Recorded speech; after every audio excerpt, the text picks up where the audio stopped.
నమస్తే అండి. ఇప్పుడు మీనరాశి. మీనరాశిలో పూర్వభద్ర 4వ పాదము, ఉత్తరాభద్ర 1, 2, 3, 4 పాదాలు, రేవతి నక్షత్రం 1, 2, 3, 4 పాదాలుగాను, ఆదాయ వ్యయాలు ఆదాయం 11, వ్యయం 5, రాజపూజ్యం 2, అవమానం 4. కందాయ ఫలాలు పూర్వభద్ర వారికి 2, 1, 2 గాను, ఉత్తరాభద్ర వారికి 5, 2, 0, రేవతి నక్షత్రం వాళ్ళకి 0, 0, 3 గాను ఉంది. రెండో ఇంట్లో కుజుడు, మూడులో రవి, బుధ, శుక్రుల కలయిక వల్ల బంధుమిత్రుల రాక, ధనప్రాప్తి, సంతానం వల్ల సౌఖ్యం, శరీర బలహీనత అంటే శరీరంలో కొంచెం బలహీనతగా గోచరిస్తోంది. అంటే అనారోగ్యం కానీ, నీరసం కానీ, బలహీనత కొంచెం కనబడుతున్నది. ప్రయత్న కార్యాలు నెరవేరవు. మీరు ఏదైతే కార్యాలు అనుకుంటారో ఈ మాసంలో మాత్రం నెరవేరవు. దాయాదుల వల్ల విరోధము, బంధుమిత్రులతో వైరము, మనోవిచారము, జీవనం మాత్రం సరిగ్గా లేకుండా ఒడిదుడుకులతో ఉన్నట్టుగా సూచిస్తున్నారు. ఇప్పుడు వ్యవసాయదారులకి ఆదాయం పర్వాలేదు అని అనిపిస్తుంది. పర్వాలేదు, గతం కన్నా కాస్త మెరుగ్గా ఉంది అని అనిపిస్తుంది. నష్టము ఉండదు, లాభము ఉండదు.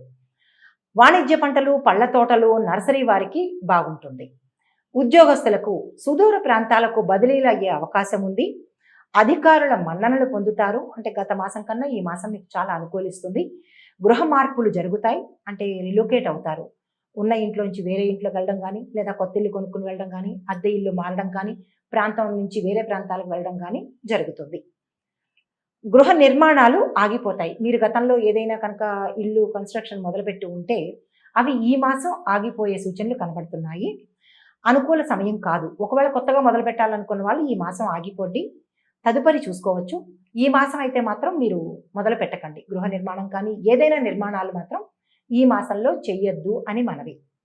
వ్యాపారస్తులకు మిశ్రమ ఫలితాలు. వ్యాపారాలు అంతగా కలిసి రావు. కొత్తగా పెట్టే వాళ్ళకి పెట్టద్దు. పాతగా అంటే ఆల్రెడీ వ్యాపారం చేస్తున్న వాళ్ళకి మిశ్రమ ఫలితాలు ఉన్నాయి, కలిసి అయితే రాదు. ఒక్కొక్కసారి వ్యాపార సంస్థలు మూసుకోవలసిన పరిస్థితి కూడా గోచరిస్తోంది. జాగ్రత్త. ఇప్పుడు వ్యాపారం చేసిన వాళ్ళు సడన్గా ఆ వ్యాపారాన్ని మధ్యలోనే మూసేసి వెళ్ళే అవకాశాలు కనబడుతున్నాయి. దానికి తగ్గ పరిహారం చెప్తాను. భాగస్వామితో విడిపోయే అవకాశాలు కూడా గోచరిస్తున్నాయి. జాగ్రత్త. అంటే భాగస్వామి అంటే భార్యాభర్తలని కాదు ఇక్కడ. భాగస్వామి అంటే మీ వ్యాపారంలో ఉండే భాగస్వామ్యం అంటే పార్ట్నర్షిప్తో అనమాట. మీరు ఎవరితోనైతే పార్ట్నర్షిప్ చేస్తున్నారో వారితో విడిపోయే అవకాశాలు. అంటే మీరు సోలోగానే చేసుకుంటారు, లేదంటే వారితో వారే వెళ్ళిపోతారు. రాజకీయ వాళ్ళకి ఎలా ఉంది అంటే, రాజకీయ రంగంలో వాళ్ళకి అనుకూల సమయం కాదు. అంటే ఎవరైనా కొత్తగా రాజకీయాల్లోకి వెడదాము అని అనుకుంటే కనుక ఈ మాసం ఆగిపోవాల్సిందిగా సూచన. వారికి అనుకూలించదు, వెళ్ళినా కానీ అవమానాలు పాలవుతారు. సో ఈ మాసం అంతా మీరు ఆ ఆలోచన ఉంటే కనుక ఆగిపోయి తదుపరి మాసంలో మళ్ళా మనం చూసుకుని అప్పుడు చేయవచ్చు. ప్రజలు అసంతృప్తితో ఉంటారు. ఎన్నికల్లో పోటీ చేయకండి. ఒకవేళ అదే ఇందాక చెప్పినట్టుగా మీరు రాజకీయాల్లోకి వెళ్ళి పోటీ చేద్దాము అనుకుంటే కనుక ఈ మాసం ఆగిపోవడమే మంచిది. చేసినా ఓడిపోతారు. మీరు కాదు కూడదు అనుకుని చేస్తారు అంటే కనుక ఓడిపోయే సూచనలుగా కనపడుతున్నాయి. జాగ్రత్తగా ఉంటే మంచిదిగా చెప్పడం జరిగిందండి. ఇప్పుడు విద్యార్థులకి చెప్తాను. జ్ఞాపక శక్తి చాలా బాగా ఉంటుంది. పరీక్షల్లో మంచి మార్కులు సాధిస్తారు. చదువు మీద శ్రద్ధ వస్తుంది, శ్రద్ధ పెరుగుతుంది కూడా. ఈ అవకాశాన్ని మంచిగా వినియోగించుకుంటే ఈ సంవత్సరం అంతా మీకు తిరిగి ఉండదు. మీరు అనుకున్న వాటిల్లో మంచి మార్కులతో విజయం సాధిస్తారు. విద్యార్థులకు మాత్రం చాలా అనుకూలంగా ఉంది. ఇప్పుడు సూచనలు. పూర్వభద్ర నక్షత్రం వాళ్ళకు సూచనలు ఏంటంటే, గురువులను గౌరవిస్తూ ప్రతిరోజు ఇక్కడ ఒక మంత్రం చెప్తున్నాను, జాగ్రత్తగా వినండి. గురువులను గౌరవిస్తూ ప్రతిరోజు ఓం బ్రూం బృహస్పతయై నమః.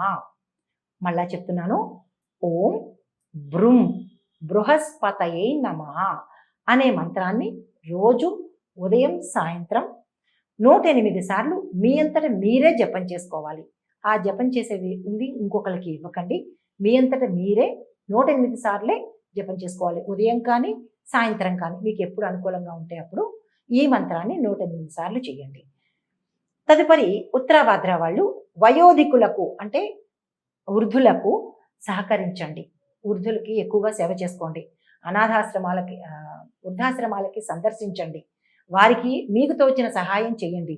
వారితో సమయాన్ని గడపండి. అది పావుగంట 10 నిమిషాల మీకెంత సమయం కేటాయించగలరో అంత సమయము మీకు వీలైనంత టైంలో మీకు వీలైనన్ని సార్లు వృద్ధులతో సమావేశమయ్యి వారికి సహకారం చేయండి.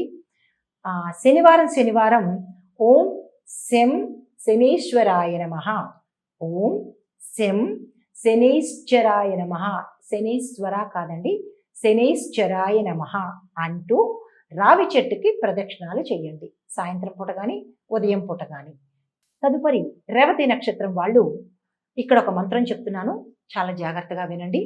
ఓం బుం బుధాయ నమః, ఓం బుం బుధాయ నమః అనే మంత్రాన్ని రోజు ఉదయము సాయంత్రము 108 సార్లు జపం చేసుకుంటే మీకు ఏమైనా మనశ్శాంతి లేకపోవడం కానీ, ఒడిదుడుకలు కానీ, శరీరం నీరసంగా ఉంటుంది అని సూచించడం జరిగింది కదా.